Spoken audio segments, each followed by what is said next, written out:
තෙරුවන් සරණයි පුතේ ඔයාලා හැමෝටම.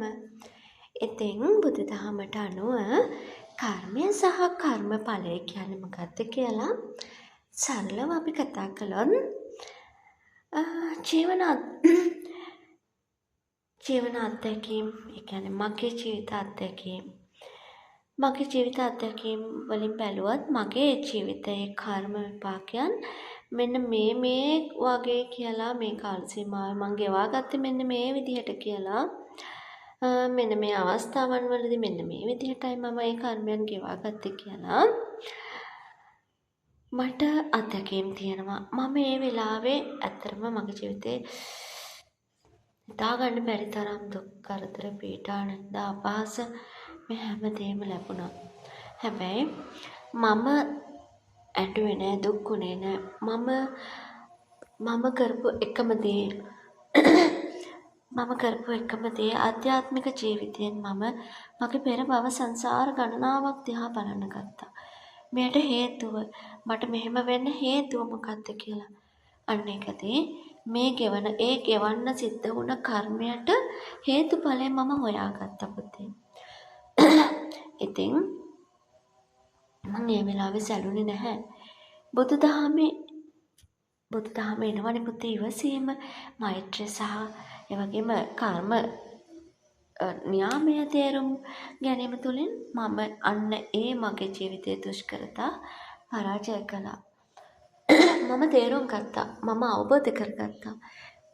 මේ මට ගෙවන්න සිද්ධ වෙන ඒ අවස්ථාවේදී යම් ඒ කියන්නේ පුතේ යම් සිදුවීම් වෙනස් ආකාරයට සිදුවෙන්න ගත්තා. ඒ හැම සිදුවීමකදීම යම් පුද්ගලයෝ මගේ ජීවිතයට එන්න ගත්තා. ආන්නේ ආපු ඒ හැම දරුවෙක්ම මට ඇත්තරම පුතේ මට මොනවද දුන්නේ? මට මගේ කර්මයන් ගෙවලා ඉවර කරගන්න මට අවස්ථාවක් ලබා දුන්නා. ඉතින් ඇයි මම යාලා එච්චර මට නිନ୍ଦා අපහාස කරලා පීඩනය දීලා දුන්න එයාලා ගැන ඇයි මම වෛර කරන්නේ? ඇයි මම යාලට ශාප කරන්නේ? එච්චර කියලාවත් කරගන්න බැරි දෙයක් එයාලා මා වෙනුවෙන් සිද්ධ කරා. මගේ කර්මයන් එයාලගේ කරගත්තා.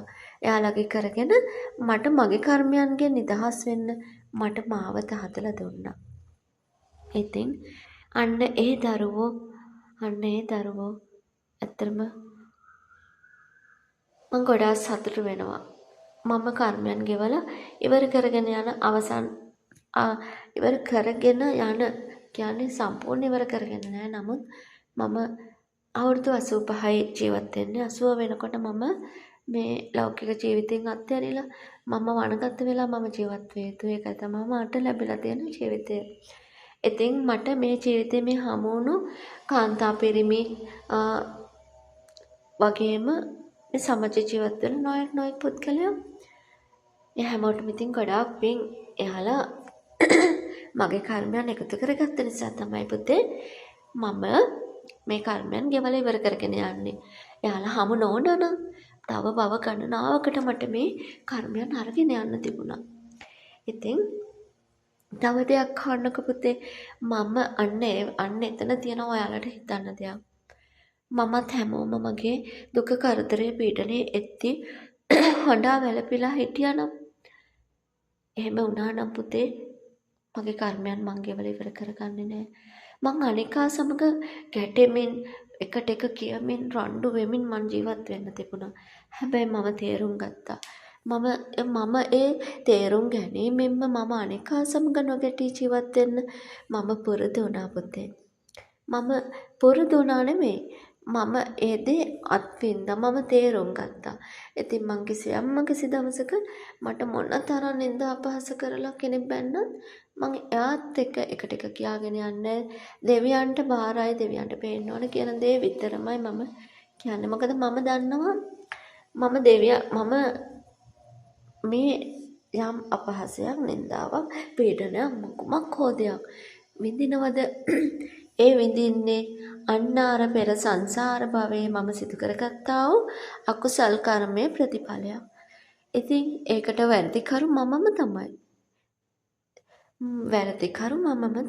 ඉතින් මගේ කර්මයන් අහෝසි කරගෙන ගෙව අවසන් කරගන්න පැමිණෙන දරුවෝ නෙමෙයි වැරදිකරුවන්. ඔවුන්ට මම කරුණාව මෛත්‍රිය ආදරය කරන්න ඕන.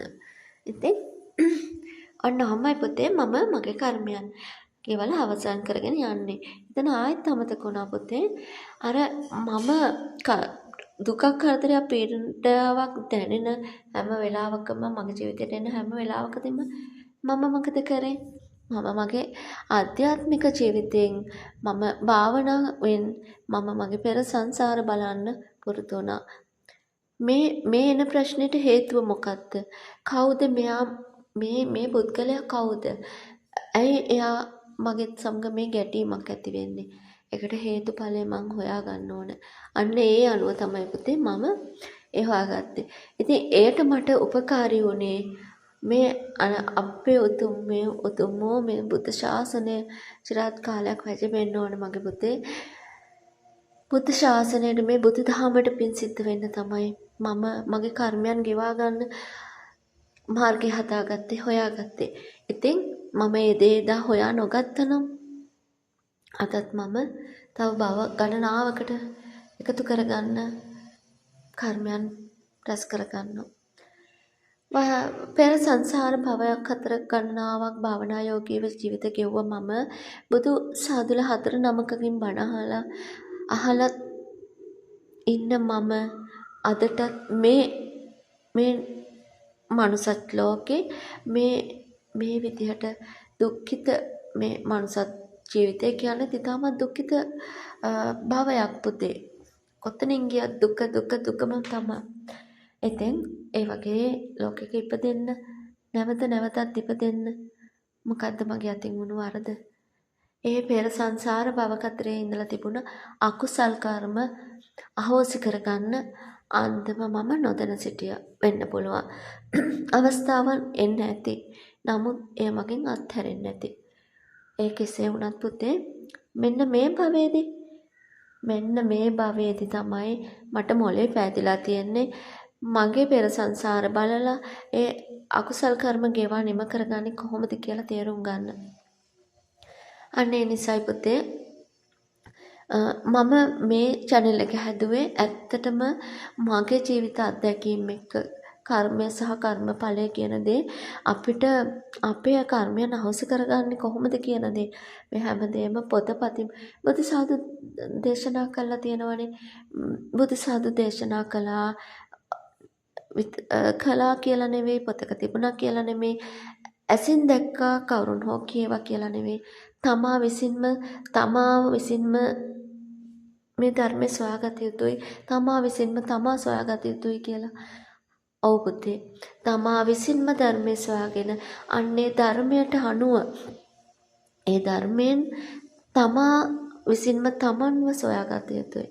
ඉතින් ඒ වගේම තමයි තමා විසින්ම තමන්ගේ අකුසල් කර්ම සොයාගත යුතුයි. ඒ අහෝසි කරගන්න අන්දම තමා විසින්ම තේරුම් ගත යුතුයි. ඉතින් කියන්න ඕන මගේ පුතේ ඒ හැමදේම තේරුම් අරගෙන ජීවත් වෙන්න පුළුවන් නම් මගේ මේ දාන කිසිම වීඩියෝ එකක මගේ පුතේ මම තව කෙනෙක් කිව්වා මම දැක්කා කියන දේවල් මම කිසිම වීඩියෝ එකක් දාන්නේ මොකද මම මගේ ඇස් දෙකෙන් දකින දෙයක් විශ්වාස කරනවා. අර මට තව කෙනෙක් කියයිද මේ දේ මෙහෙමයි උනේ මෙහෙමයි නෑ. ඒ එයාගේ අත්දැකීම් වෙන්න පුළුවන්. ඒක මට හැමදේම සාක්ෂි විශ්වාසයත් එක්ක විතරයි මම වැඩ කරන්නේ. ජීවත් වෙන්නේ. ඉතින් මගේ අත්දැකීම් මගේ සාක්ෂි කරගෙන මම හොයාගත්ත මාර්ගයේ මම යයුතු මාර්ගයේ මම ගමන් කරන අතර මට පුළුවන් විදිහට මම මාර්ගය සොයාගත්ත අයුරු සහ මම මගේ ජීවිතේ පුංචි ළමා අවදී ඉඳලා මේ වෙන තාක්කල් පුතේ ජීවිතේ යම් පුංචි හරි පීඩනයක් දුකක් පුංචි සතුටක් හරි දැනුණාද එයට කිසියම්ම හෝ හේතුවක් තියෙනවාමයි. අන්නේ හේතු මම සොයාගත් ආකාරයත් මම මේ කර්මයන් ගෙවල ඉවර කරගන්න මාර්ගය සකස් කරගත් ආකාරයත් ඉතින් ඔයාලට දැනගන්න පුළුවන් ඉදිරියේදී. ඉතින් ආරාධනා කරනවා පුතේ මගේ මේ channel එකත් එක්ක රැඳී සිටින්න. ඉතින් ඔයාලා හැමෝටම දළදා සමිඳු පිහිටයි පුතේ. සන්නයි